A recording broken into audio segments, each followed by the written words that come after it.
الحمد لله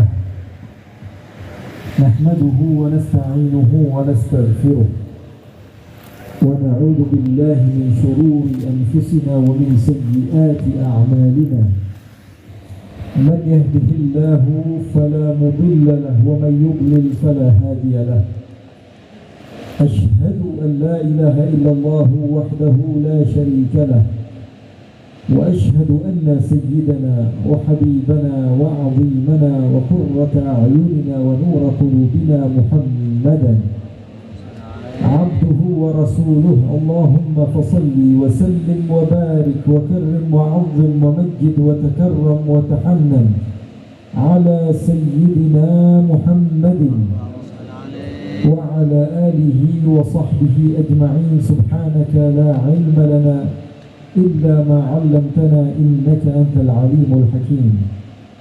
اللهم إني أعوذ بك من علم لا ينفع وعمل لا يرفع وقلب لا يخشع ودعاء لا يستجاب لها ولا حول ولا قوة إلا بالله. Allah subhanahu wa ta'ala memberikan kepada kita keberkahan. Di antara keberkahan tersebut Allah subhanahu wa ta'ala memberikan kepada kita lingkungan yang baik. Allah tunjukkan kepada kita seorang murabbi yang mengajar kepada kita. Allah subhanahu wa ta'ala berikan usia yang berkah kepada orang-orang tua kita untuk senantiasa mendoakan kita. Maka saya yakin hadirnya kita bersama-sama pada malam hari ini adalah hasil dari doa yang diijabah oleh Allah yang dilantunkan oleh Ummuna Al-Hubabah Fatimah binti Ja'far Al-Aidrus. Semoga Allah subhanahu wa ta'ala menjaga beliau dan juga penerimaan yang Allah subhanahu wa ta'ala berikan kepada kita tidaklah lain husnuzan saya, berbaik sangka saya kepada Allah dan kepada manusia, karena Allah sangat cinta kepada guru kita Al-Habib Ridha Al-Habsyi. Mudah-mudahan sahabat-sahabat yang ikut hadir pada malam hari ini ataupun yang mendengar melalui live streaming, mudah-mudahan Allah subhanahu wa ta'ala berikan kebaikan kepada kita semua. Saya tahun demi tahun sepertinya mendapatkan magnet untuk bisa datang ke Pemalang karena cinta saya kepada Sayyidil Habib Ridha Al-Habsyi. Mudah-mudahan Allah subhanahu wa ta'ala pertahankan cinta ini sampai hari kiamat. Amin ya rabbal alamin. Ikhwani akhwati yang dimuliakan oleh Allah subhanahu wa ta'ala, penerimaan dari Allah itu pilihan Allah. Kata sebagian ulama, hadza maqamul wahbi la tuktafa bil kasbi. Hadza maqamul wahbi la yuktafa bil kasbi. Ada sebagian maqam pemberian dari Allah yang tidak akan bisa dicapai oleh seseorang meskipun dia sudah berusaha terus-menerus. Tapi kalau Allah sudah cinta kepada seorang hamba, maka Allah akan berikan penerimaan. Di dalam hadis yang sahih, Nabi Muhammad sallallahu alaihi wasallam bersabda, "Inna Allah idza ahabba 'abdan nada Jibril. Faqala ya Jibril, inni uhibbu fulanan fa ahibbah." فيحبه جبريل فينادي في أهل السماء إن الله يحب فلانا فأحبوه فيحبه أهل السماء ويوضع له القبول في الأرض أو كما قال رسول الله صلى الله عليه وسلم. Nabi Muhammad bercerita dan Nabi Muhammad tidak berdusta. Kalau Allah sudah sayang kepada seorang hamba, kalau Allah cinta kepada seorang hamba, Allah akan panggil malaikat Jibril dan Allah katakan, wahai Jibril, saya suka sama fulan bin fulan, maka kamu harus suka kepada orang tersebut. Maka malaikat Jibril pun menyukainya, mencintainya.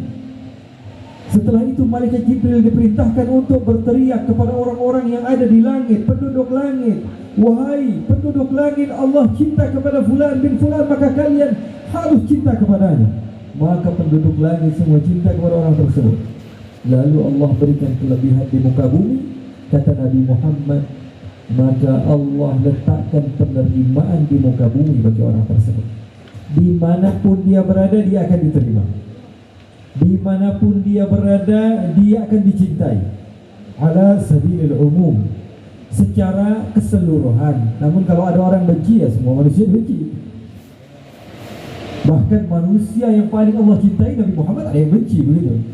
Wah, kalau ini kayaknya nggak sempurna karena masih ada aja yang hasut sama dia. Semua manusia punya orang yang hasut kepadanya. Bahkan sekelas Muhammad ada yang benci, ada yang hasut, ada yang fitnah. Wah, guru saya ini difitnah, saya nggak mau lagi dekat sama dia, berarti dia tidak dicinta sama Allah. Ada yang benci kepadanya. Semua makhluk difitnah. Bahkan khairul khalq Nabi Muhammad SAW difitnah. Bahkan Allah Subhanahu wa ta'ala difitnah punya anak. Allah difitnah. Dan kamu berandai-andai, ya Allah, saya sudah berusaha menjadi orang yang baik, kok masih ada aja yang benci sama saya. Baperan loh. Betul atau tidak? Ini banyak yang nonton yang online ini seperti itu. Ini kadang-kadang saya dipotong ceramah saya, disebarkan. Ini kadang-kadang begini nih, yang nonton yang banyak yang baperan. Saya sudah berusaha Habib untuk menjadi orang yang terbaik. Saya sudah pasang muka yang halus di hadapan orang. Saya tersenyum kemana-mana, saya berbagi. Tapi kok masih ada aja yang benci sama saya, fitnah saya dibilang begini, saya dibilang begitu. Nabi Muhammad saja dibilang orang gila. Nabi Muhammad saja dibilang penyair. Nabi Muhammad SAW saja dibilang dusta. Allah saja dibilang punya anak. Maka tidak akan ada manusia yang terbebas daripada fitnah. Seperti yang dikatakan tadi, tidak ada manusia yang terbebas dari problem. Semua di antara kita punya musibah. Semua di antara kita punya musibah. Kamu gak bakalan pernah tahu apa yang aku rasain. Ada aja ucapan seperti itu. Bukan tidak tahu, tapi setiap orang itu punya problem yang berbeda-beda. Dan insya Allah Allah berikan kekuatan setiap orang yang memiliki masalah. Penerimaan ini gak bisa dibikin-bikin. Kebetulan di hadapan saya ada nama Rasulullah SAW. Rasulullah digelari Al-Abtahi. Al-Abtahi. Pengambilan Al-Abtahi adalah nisbat daripada Batha. Orang yang kalau dia dari Pemalang, maka dia akan memiliki nisbat Pamalani. Ya, orang Pemalang. Atau Pamalanji. Orang Arab akan menggunakan kalimat ya, jim, nun dan jim di dalam huruf N dan G. Atau orang Jakarta atau orang Betawi, yakni Al-Batawi, Al-Jakartawi, itu namanya nisbat. Orang Banten, Syekh Nawawi, Al-Bantani, karena dia orang Banten. Kalau perempuan, Al-Bantaniyah. Al-Jawi, orang Jawa. Maka Nabi Muhammad SAW memiliki nisbah Al-Abtahi. Kenapa beliau mendapatkan nisbah Al-Abtahi? Karena beliau berasal dari Batha. Batha itu sebutan bagi Makkah. Batha di dalam lughah artinya masilul wadi, tempat mengalirnya air di wadi di Makkah. Maka orang-orang Makkah pada saat itu digelari atau diberikan nisbah kepadanya Al-Abtahi. Seorang yang dicintai oleh Allah, maka akan diberikan penerimaan di muka bumi. Meski semua orang akan benci kepadanya, dia akan diterima. Mau bagaimanapun caranya, kalau Allah sudah suka, maka akan disukai semua makhluk. Salah seorang di antara mereka, Sayyiduna Aliun Zainul Abidin, cucu Nabi Muhammad SAW, Ibnul Husain, Ibnu Ali, wa Fatimah Az-Zahra binti Rasul sallallahu alaihi wasallam.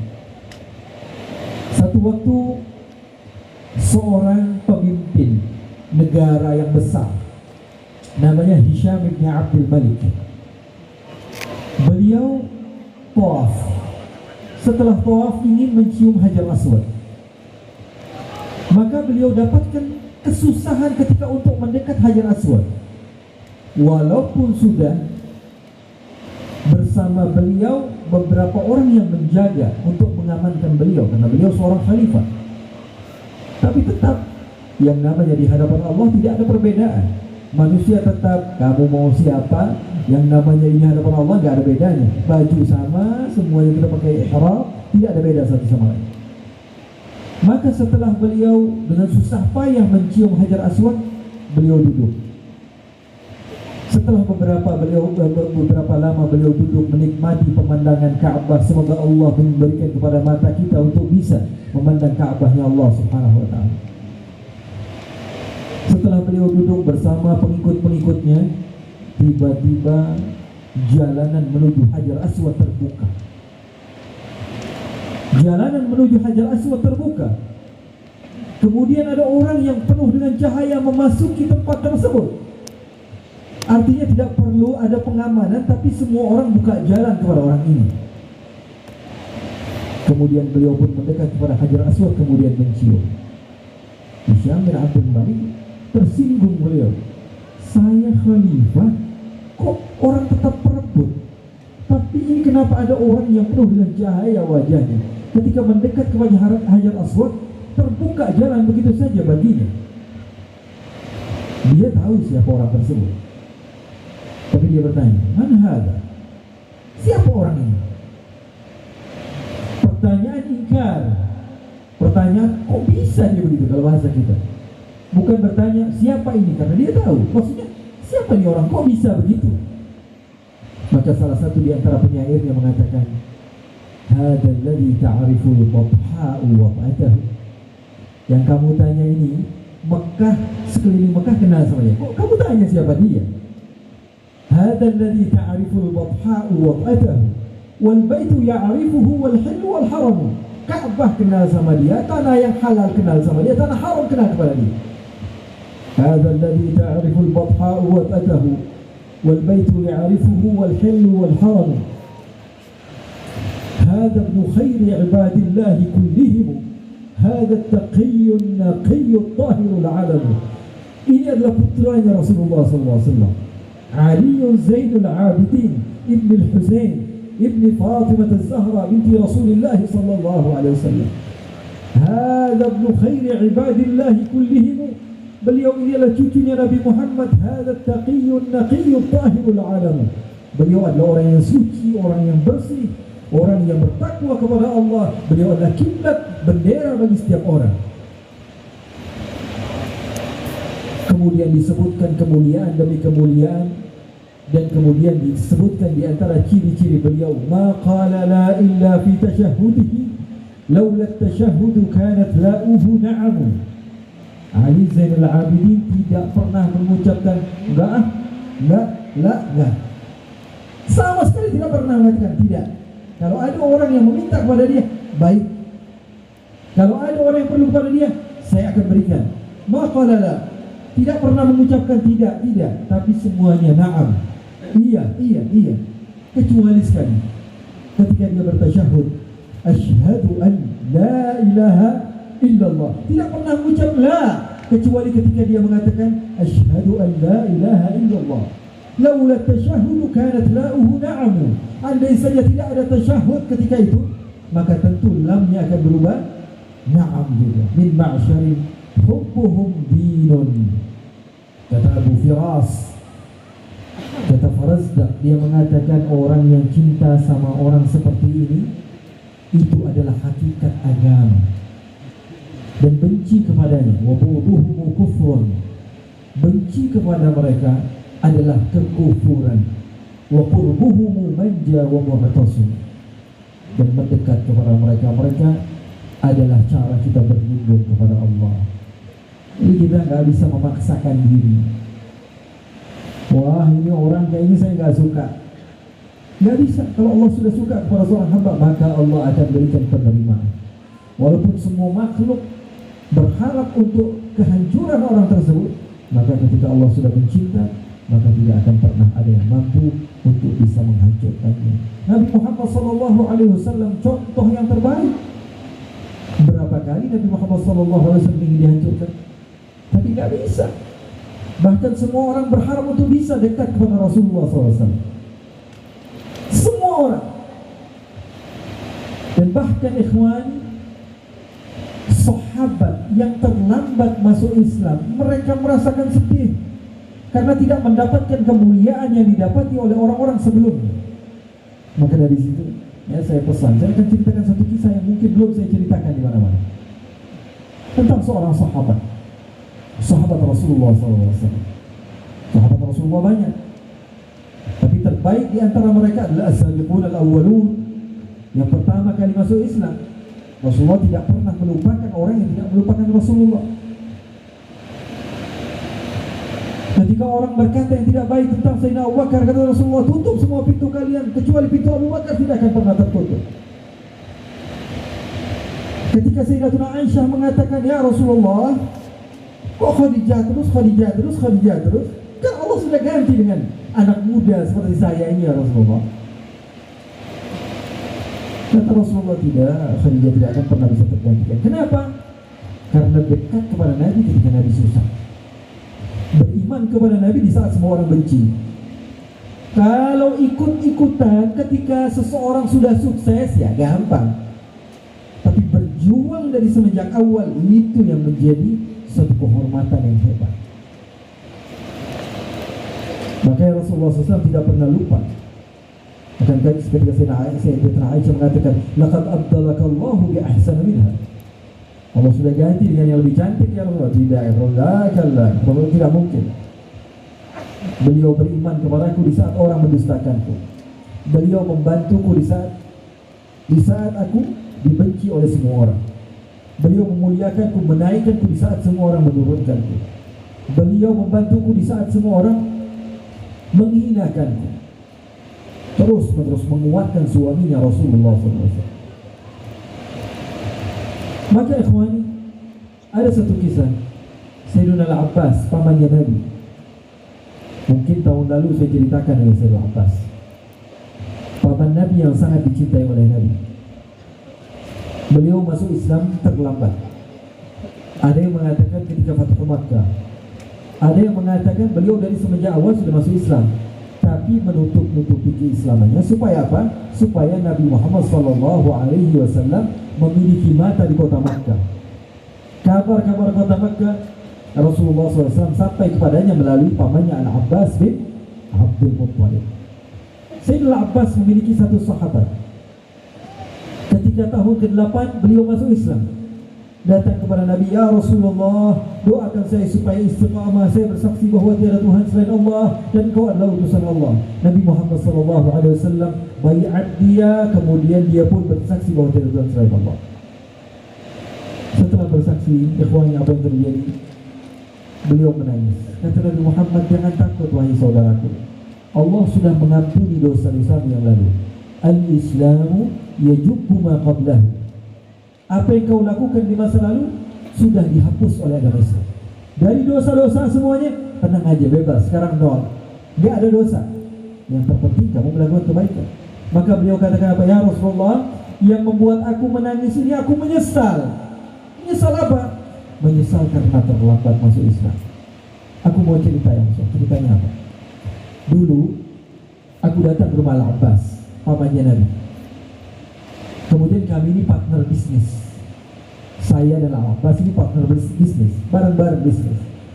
Lalu Al-Abbas mengatakan, kita nongkrongnya enaknya di depan rumah Muhammad, keponakan saya, karena rumahnya besar.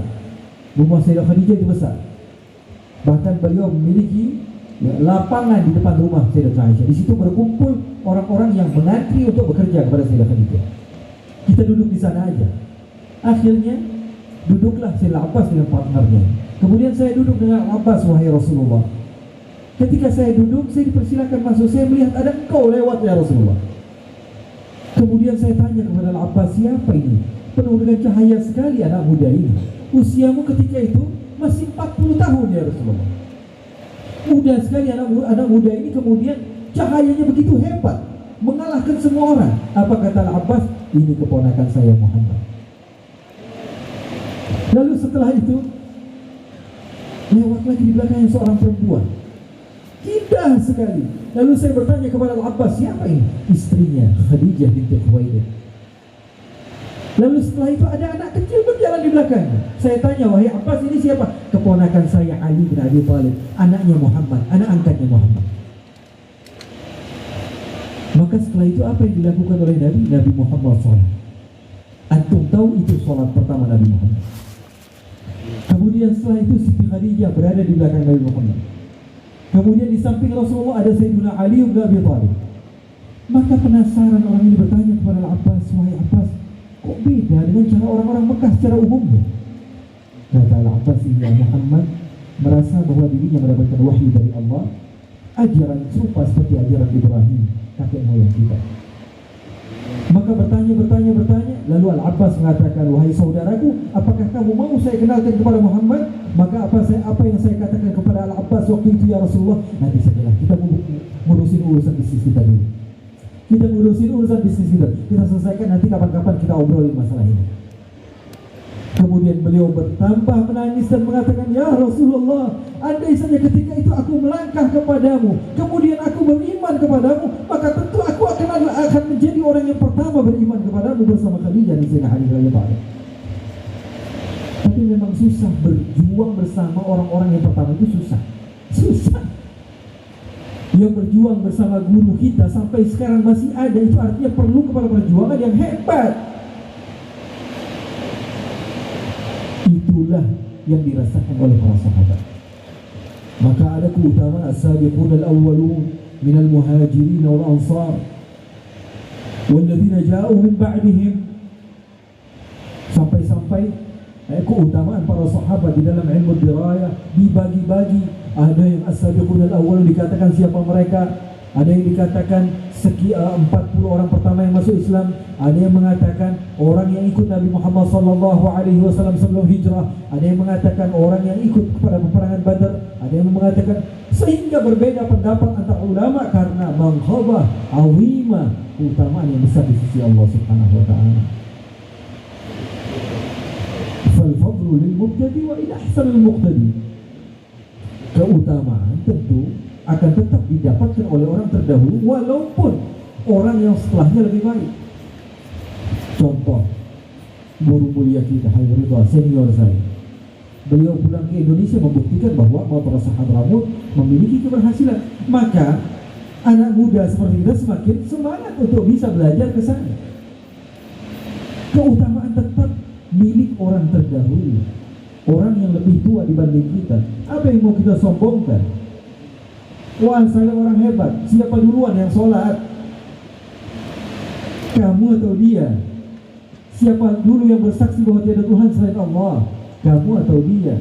Walaupun di dalam sebagian bab kita utamakan sesuatu sifat yang dimiliki oleh orang tersebut. Ikhwani, itu yang saya ingin pesankan. Mumpung kita ini masih awal-awal, masih merintis terus-menerus, jadilah kita orang yang pertama mau berjuang bersama guru kita. Kita jadikan pemalang kota Rasulullah SAW. Keindahan, pujian-pujian kepada Allah, pujian-pujian kepada Nabi Muhammad SAW. Sering saya katakan susah didapatkan oleh sebagian tempat, tidak semua tempat. Allah berikan kepada kita izin, artinya kita ini betul-betul orang yang dipilih oleh Allah. Walaupun kita orang yang tidak baik, walaupun kita orang yang terbelakang, bahkan Allah muliakan kita saking sayangnya Allah kepada kita. Baca Al-Quran, apa firman Allah? Thumma awrathna al-kitab alladhina istafayna min ibadina. Allah katakan, saya wariskan. Al-wiratha takunu mutaakhirah. Warisan itu setelah, untuk orang setelah kita atau untuk orang sebelum kita? Setelah atau sebelum? Warisan untuk orang setelah kita atau untuk orang sebelum kita? Orang setelah kita. Jadi jangan pernah takut, wah saya kan terakhir, nggak seperti orang yang pertama. Allah tidak menutup kemungkinan kita insya Allah menjadi orang yang mulia. Allah katakan, "Tsumma awrathna al-kitab." Kami wariskan. Warisan berarti artinya untuk orang yang setelah. Thumma awrathna al-kitaba alladhina istafaina min ibadina. Untuk siapa? Mereka kebelakangan memang kehidupan mereka, tapi mereka adalah orang pilihan. Antum dan saya orang pilihan kepada Allah melalui Al-Quran. Qat'iyyud dalalah, qat'i. Al-Quran yang mengatakan, thumma awrathna al-kitaba alladhina istafaina min ibadina. Warisan kami berikan kepada orang yang kami pilih, walaupun kebelakangan. Siapa orang pilihan ini? Faminhum zalimun li nafsihi. Orang yang zalim kepada dirinya sendiri, ini adalah manusia pilihan dari Allah. Saya dan antum yang zalim ini masih pilihan Allah. Karena pilihan. Kalau pilihan itu mau jahat juga nggak bakalan. Kalau kita suka sama seseorang, mau dia jahat pun pasti kita puji. Tiap hari misalnya dia ngasih uang sama kita, sedikit nggak banyak, setiap hari sejuta. Misalnya, kira-kira kita sayang nggak sama dia? Suka nggak sama dia? Betah nggak duduk sama dia? Betah atau tidak? Malakum, betah atau tidak? Suatu saat dia melakukan kesalahan, sampai difitnah di kampung. Apa ucapan yang kita akan katakan? Walaupun kita melihat jelas bahwa dia melakukan dosa, melakukan kesalahan, kita akan bilang dia sebenarnya baik orang. Tuh lihat, pertama kali yang kita ucapkan, dia sebenarnya baik orang. Cuma mungkin ya, dia melakukan kesalahan, wajarlah, manusiawi. Andai saja orang yang kita benci, tidak mungkin kita berkata seperti itu. Tapi karena dia baik kepada kita, maka aibnya pun terlihat seperti keindahan. Kata Imam Syafi'i, tasattar bis-sakha'i fa kullu 'aibin yughatihi kama qila as-sakha'i. Kalau kamu pengen aib kamu tertutupi, maka berlakulah baik kepada siapapun. Karena sungguhnya aib paling manjur ditutup dengan uang. Betul atau tidak? Aib, kamu punya aib, punya keburukan, paling manjur kalau ditutup dengan uang. Tasattar bis-sakha'i fa kullu 'aibin yughatihi kama qila as-sakha'i. Imam Syafi'i radhiyallahu ta'ala. Maka Allah cinta kepada kita walaupun kita adalah orang yang zalim kepada diri kita sendiri. Allah bada'a bidh-dhalim li nafsihi. Karena umumnya kita zalim kepada diri kita sendiri. Maka sayang sekali kalau kita sudah tahu malam hari ini di Pemalang, di Al-Hawta, kita diberitahu bahwa kita adalah makhluk pilihan Allah. Kita ini makhluk spesial. Kalau sudah spesial, letakkan pada tempat yang sempurna. Jangan letakkan lagi di tong sampah. Udahlah, capek hidup di dunia bersama orang-orang yang tidak benar. Udah capek, ngapain? Sudah Allah berikan tempat, guru Allah datangkan, Allah berikan tempat gratis lagi. Betul atau tidak? Allah permudah, masih tidak mau. Man yuridillahu bihi khairan yufaqihuhu fid-din. Orang yang Allah inginkan kebaikan kepadanya, Allah permudah dia untuk menuntut ilmu. Kata ulama, hadza mafhumul hadis. Mafhumnya, orang yang Allah nggak suka, sudah pasti ahli neraka, sudah diberikan di kampungnya seorang ulama yang jelas, ilmunya jelas, pengajarannya sudah jelas, murid-muridnya sudah jelas, tapi masih nggak bisa jalan ke tempat itu. Alhamdulillah min dzalik. Oh, jadi apa lagi? Terlebih sering saya ulang, ikhwan, bahwa kita punya guru udah jelas sekali. Guru kita punya guru Al-Habib Salim bin Abdullah bin Umar Asy-Syatili, Al-Habib Salim, Al-Habib Hasan. Guru-guru beliau banyak lagi, kita perlu sebut. Al-Habib Salim punya guru ayahnya Al-Habib Abdullah bin Umar Asy-Syatili. Al-Habib Abdullah bin Umar Asy-Syatili ya berguru kepada Al-Habib Ali Al-Habsyi. Orang di luar sana baca Maulid Habsyi, asyraqal kaunu bihaja, bangga mereka. Antum dapat dari Habib Ridha dapat dari Habib Salim dapat dari Habib Abdullah bin Umar, Habib Abdullah bin Umar dapat dari pengarang maulid yang antum baca. Begitu dekat sanad serupa seperti pengarang maulid tersebut, masih mau pilih yang lain. Makanya saya katakan, jangan kepo sama hal yang gak jelas. Pengen tahu, udah jelas jalan dari Pemalang ke Tegal, ini jalan, ngapain mau coba-coba jalan lain? Udah jelas jalan, mau coba-coba, iya kemungkinan sampai itu pun jauh. Kalau nggak sampai, ujung-ujungnya menjadi orang yang salah jalan. Sudah salah jalan, merasa dirinya betul. Allah firmankan di dalam Al-Quran, qul anunabbi'ukum bil akhsarina a'mala. Ibu-ibu pengen tahu nggak orang yang paling rugi itu di dunia siapa? Di akhirat siapa? Alladzina dhalla sa'yuhum fil hayatid dunya wa hum yahsibuna annahum yuhsinuna sun'a. Orang yang salah jalan tapi nggak tahu kalau dia salah jalan. Masalahnya orang yang salah jalan tapi ngerasa dirinya benar, ini nggak bakal pernah bisa kembali kepada Allah. Nggak mungkin. Kalau misalnya ada orang yang sakit dan kita tahu ini penyakit, kita bilang kamu ke dokter deh. Dia nggak ngerasa dia sakit. Kira-kira mau nggak dia pergi ke dokter? Orang saya sehat, ngapain saya ke dokter? Saya ngerasa. Kamu gila, orang saya nggak sakit kok saya ke dokter. Apa yang saya mau periksa? Tidak merasa sakit, bagaimana mungkin bisa begini? Makanya orang seperti ini adalah rajulun la yadri wa la yadri annahu la yadri. Orang yang tidak tahu dan tidak tahu kalau dia tidak tahu, ini masalah. Nggak bakalan bisa, dibenerin nggak bisa. Sehebat apa? Orang dia nggak ngerasa dirinya salah. Oleh karena itu, ya, kita ikut aja apa kata guru. Ya, semua teman-teman juga yang menyaksikan secara online, kita ikut, kita punya guru di daerah kita, cari sana keilmuan yang jelas. Jangan sembarang ambil guru saja, yang penting ada guru. Ini gurunya tapi biasa-biasa saja ini, terus dihiasin, dikasih fashion, imamahnya digede-gedein kayak ban Vespa gitu. Yang penting ini jadi guru, yang penting kampung saya dinaik-naikkan, padahal tidak punya ilmu. Al-imamah was-sughra wa la syai'a fil maqsurah. Besarin imamahnya saja, fashionnya dibagus-bagusin, padahal ilmunya tidak ada. Na'udzubillah min dzalik. Kita jelas, yang kita pelajari jelas, majlisnya jelas, zikir salawat jelas, pujian-pujian kepada Allah jelas. Begitu hebat sahabat cintanya kepada Nabi. Maka inilah salah satu cara kita untuk membuktikan cinta kepada Nabi Muhammad. Allah Subhanahu wa ta'ala dalam Al-Quran, ikhwan.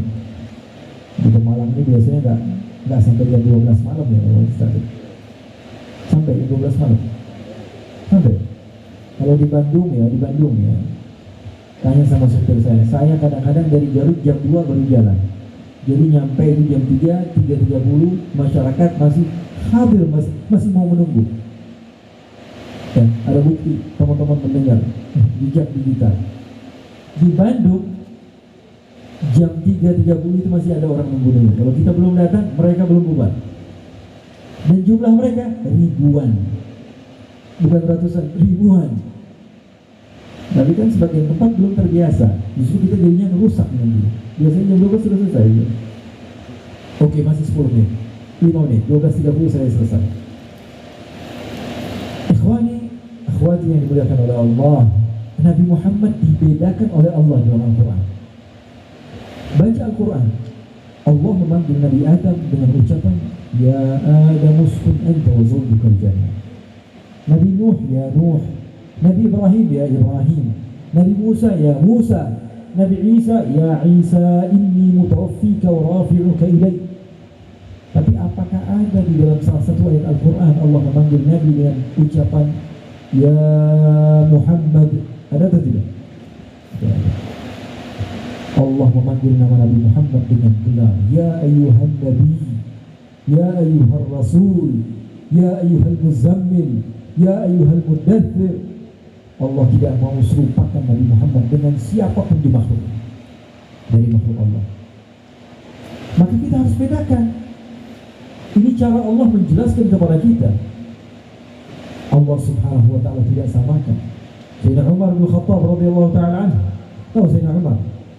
Kenal Sayyidina Umar? Kenalan di mana? Sayyidina Umar bin Khattab bin Nufail bin Abdul Uzza bin Riyah bin Qurub bin Razah bin Adi bin Ka'ab bin Lu'ay bin Khalid bin Fihr bin Malik bin Nadar bin Kinana bin Khuzaimah bin Mudrikah bin Ilyas bin Mubar bin Nizar bin Ma'ad bin Adnan. Sama seperti Nabi, keluarga Nabi, berjumpa dengan Nabi di kakeknya yang bernama Ka'ab. Sayyidina Umar Ibn Khattab ini keras orangnya, tapi keras karena bawaan. Didikan siapa? Didikan beliau punya pamannya keras. Jadi Sayyidina Umar ini punya ibu dari Bani Makhzum, namanya Hantamah. Nama ibunya Sayyidina Umar siapa? Hantamah. Siapa namanya? Hantamah. Ibu Sayyidina Umar namanya Hantamah. Harus tahu loh. Ya. Ibu Sayyidina Umar ini Hantamah binti Hisham ibn al-Mughirah. Hantamah binti Hisham ibn al-Mughirah. Hantamah ini dari keluarga Makhzum yang terkenal dengan kekerasannya. Hantamah punya kakak namanya Amr bin Hisham ibn al-Mughirah yang digelari Abul Hakam, yang dipanggil oleh Nabi dengan nama Abu Jahal. Siapa namanya? Abu Jahal. Abu Jahal adalah paman Sayyidina Umar yang mendidik Sayyidina Umar dari semenjak kecil. Ketika melihat adanya Nabi Muhammad yang membawakan dakwah yang berbeda dari orang Quraisy, maka Umar dijadikan Abu Jahal senjata yang terkuat yang dimilikinya. Terus menerus dilatih, dikasih uang, dibesarkan, diajarkan ini dan itu, sampai keinginan Sayyidina Umar Al-Khattab suatu hari dia bisa membunuh Rasulullah dengan pedang yang senantiasa diasah olehnya.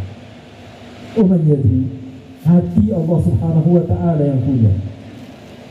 Sayyidina Umar di pagi hari masih mengasah pedang untuk membunuh Nabi, di sore hari sudah rela dibunuh demi Nabi. Allah putar balikkan hati manusia. Ya muqallibal qulub, tsabbit qalbi ala dinik. Minta sama Allah biar mantap hati kita. Ya Allah, kita takut hari ini kita hadir di majlis ta'lim, besok mungkin kita hadir di majlis-majlis yang tidak benar. Nah, itu kita minta mantapkan hati dan jangan pernah memandang orang, wah ini orang jahat ini. Bisa jadi besok dia lebih rajin dibanding kamu. Minta sama Allah al-thabat. Itu ucapan Rasulullah kepada para sahabat, arafta falzam. Kamu sudah tahu, kamu jaga. Kepada sahabat namanya Harithah. Sayyidina Umar ini didikan asli Abu Jahal. Sampai-sampai ketika Sayyidina Umar bin Khattab masuk Islam, kesel Abu Jahal. Ada bikin statusnya. Bahasa dia bikin statusnya. Beliau ucapkan, Abu Jahal ucapkan dengan ucapan apa? Sammin kalbak ya'kulk. Kamu gemukkan anjing. Anjing ini kasih makan dari kecil kamu kasih makan sampai dia besar. Sudah dia besar, kamu yang digigit oleh anjing ini. Kata Abu Jahal apa? Sammin kalbak ya'kul. Gemukkan anjingmu, kalau anjingmu sudah besar, kamu yang akan digigit oleh. Kesal Abu Jahal. Sayyidina Umar bin Khattab begitu berani. Panjang sekali kalau cerita Sayyidina Umar bin Khattab. Intinya yang saya ingin sampaikan, Sayyidina Umar begitu berani. Sampai-sampai Rasulullah katakan apa? Ma salaka Umar fajjan illa wa salaka syaitan fajjan akhar. Tidaklah Sayyidina Umar melewati satu gang kecuali setan cari gang yang lain, cari aman dari Sayyidina Umar.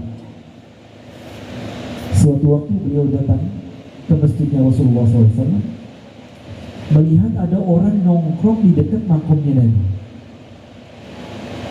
Di Sahih Muslim. Duduk berdua, ngobrol. Kemudian ketawa di hadapan Nabi. Sayyidina Umar pertama kali datang lama. Itu dari mana? Dari mana itu? Kok berani mengangkat suara di hadapan Nabi? Suruh keluar. Orang takut nanti ngomong ini. Dari mana? Kamu dari mana? Saya dari luar kota Madinah. Tapi Sayyidina Umar, andai kamu orang Madinah, tentu kepala kalian sudah saya tempelin. Andai kamu orang Madinah, tentu kepala kalian sudah saya tempelin. Untung kalian bukan orang Madinah. Satu, sabarnya orang kepada orang awam. Sabarnya sahabat kepada orang awam. Itu poin. Yang kedua, bagaimana Sayyidina Umar mengajarkan untuk menghormati Nabi. Allah yang perintahkan, la tarfa'u aswatakum fawqa sawti Nabi.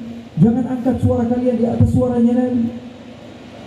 Oleh karena itu tidak ada keindahan dan kemuliaan di atas Nabi. Tidak ada. Bahkan di dalam ayat Al-Quran Allah katakan, innama ana basyarum mithlukum yuha ilai. Ini luar biasa sekali. Kita dengar dari Syekh Abdul Ba'id Al-Kattani hafizahullah. Ketika Rasulullah, Allah firmankan, mengucapkan bahwa saya manusia seperti kalian, tapi diteruskan setelah itu, annama ilahukum ilahu wahid. Yang diinginkan adalah apa? Nabi bukan Tuhan, sisanya agungkan Nabi Muhammad. Di situ Nabi Muhammad mengatakan saya manusia. Dari segi apa? Nabi Muhammad bukan Tuhan, Rasulullah katakan dalam hadis Sahih Bukhari, la tatruni, jangan berlebihan di dalam memujiku. Al-iftira al-mubalaghah fi thana, kata ulama. Berlebihan, enggak boleh berlebihan. Hadis ini terkadang diambil orang sepotong segitu saja. Jangan berlebihan di dalam memujiku. Padahal ada terusannya. La tatruni memang betul. Artinya apa? Jangan berlebihan memujiku. Enggak boleh ada maulid-maulid seperti ini kok pakai puji Nabi Muhammad berlebihan. Nabi Muhammad yang mengatakan dalam hadis yang sahih, jangan berlebihan di dalam memujiku. Tapi ada terusannya. Nabi Muhammad katakan, la tutruni kama atratin nasara Isa bin Maryam. Jangan berlebihan di dalam memujiku. Kemudian Rasulullah kasih kaidah arti berlebihan. Rasulullah yang menjelaskan dalam hadis yang serupa. Tak usah jauh-jauh cari dalil yang lain. Hadis yang serupa terusin dong. Kata Nabi, jangan berlebihan di dalam memujiku. Berlebihan itu seperti apa? Seperti orang Nasara menjadikan Nabi Isa sebagai Tuhan. Berlebihan artinya menjadikan Nabi Muhammad Tuhan. Berarti sisanya berlebihan itu bukan? Bukan. Artinya hadis ini justru mafhumnya mengajarkan kepada kita, puji Nabi Muhammad semau kalian, sebaik-baiknya, hanya saja jangan jadikan Tuhan. Malah justru memerintahkan hadis ini untuk banyak memuji Nabi Muhammad semau kita, asal jangan dijadikan dari Muhammad. Wansum ila dhatihi ma syi'ta min syarafin, wansum ila dhatihi ma syi'ta min karam. Kata seorang imam yang bernama Al-Busiri, fahkum bima syi'ta madhan fihi wahtaki.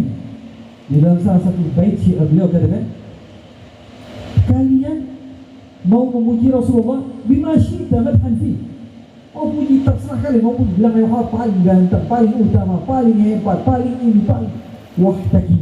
Tapi ada batas. Batasnya apa? Jangan dijadikan dari Muhammad Tuhan. Dan tidak ada kita yang baca maulid ini jadi Nabi Muhammad Tuhan, ada atau tidak?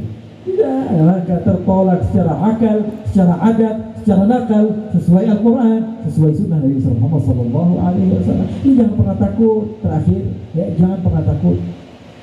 Wah, itu ngadain maulid, pujian-pujian kepada Nabi itu betul nggak sesuai dengan Al-Quran? Semua sahabat yang mendengar secara online ini jangan takut. Ulama kita semua mengambil dalil dari Al-Quran dan Sunnah. Adapun sebagian orang, biarkan mereka dengan kebiasaan mereka, tidak masalah, itu urusan kalian. Oh, tapi kalian gak ikut Al-Quran Sunnah. Kami bukan tidak ikut Al-Quran Sunnah, tapi kami tidak ikut pemahaman kalian tentang Al-Quran Sunnah, tapi kami ikut pemahaman guru-guru kami tentang Al-Quran dan Sunnah. Karena sekarang ini masalah. Nah, saya di kota, saya tahu berbagai orang yang berbeda-beda. Kadang-kadang kita ketawa. Sampai-sampai saya pernah dalam satu kajian, saya bilang, setelah majlis saya biasa, kita orang Nahdliyin biasanya apa? Taqabbalallahu minna wa minkum. Taqabbalallahu minna. Mudah-mudahan Allah terima. Kok aku setiap habis doa kalau majlis kok bilang taqabbalallahu minna wa minkum? Kan yang diajarkan Nabi subhanakallahumma wa bihamdika asyhadu an la ilaha illa anta. Sehingga saya baca subhanakallahumma, terus kok nambah-nambah taqabbalallahu minna wa minkum? Ya saya mau nambah aja, enggak boleh gitu. Salah. Tapi dia setelah majlis ketemu temannya, semoga Allah terima bro ya, semoga Allah terima ya bro ya, mudah-mudahan kita terima ya, mudah-mudahan ada berkahnya ya, mudah-mudahan. Kalau bahasa Indonesia nggak jadi haram, padahal taqabbalallahu minna artinya sama aja. Taqabbalallahu minna ya akhi, artinya apa? Mudah-mudahan Allah terima bro, sama aja masalah. Cuman kadang-kadang kalau jadi bahasa Arab jadinya bid'ah, kalau ditranslate ke bahasa Indonesia jadinya nggak masalah. Ini kadang-kadang otaknya ditaruh di mana ya, itu saja. Ya antaranya sedikit yang mudah-mudahan Allah Subhanahu Wa Taala berikan keberkahan. Dan insya Allah untuk akhwat jangan lupa besok juga untuk hadir bersama-sama kita di majlis. Di majlis kita bersama-sama insya Allah mengambil barakah dan manfaat. Yang belum hadir, yang mendengar di luar sana, yang dekat dari Pemalang, bismillah kita hadir semua pagi dari pukul 8 sampai zuhur insya Allah. Dan kita doakan juga buat saudara kita Habib Nizar bin Muhbar bin Syekh Abu Bakar, ya, istri beliau Khalifah binti Salim al-Idrus, doakan beliau ya, mudah-mudahan Allah Subhanahu Wa Taala sempurnakan kehamilan beliau, dan insya Allah Allah Subhanahu Wa Taala akhrajallahu minhuma al-kathir at-tayyib. Mudah-mudahan Allah membarik lana fi auladina wa la tadurruhum wa waffiqhum li ta'atika wa rizqna birrahum. اللهم اجعل جمعنا هذا جمعا مرحوما وتفرقنا من بعده تفرقا معصوما ولا تجعل اللهم فينا ولا منا ولا معنا شقيا ولا محروما وصل اللهم بجمالك وجلالك على سيدنا محمد warzuqna kamala mutaaba'atihi zahiran wa batinan bi afiyatin wa salamah. Terakhir kita niatkan mudah-mudahan Allah Subhanahu wa taala senantiasa membantu guru kita Al-Habib Ridha, dan insyaallah Allah senantiasa menjaga ibunda kita Ibunda Fatimah. Mudah-mudahan Allah Subhanahu wa taala berikan keberkahan wa ala kulli ma salih wa ala man nahiyana Ahmad bin Zain Habsyi ila hadratin Nabi Al-Fatihah.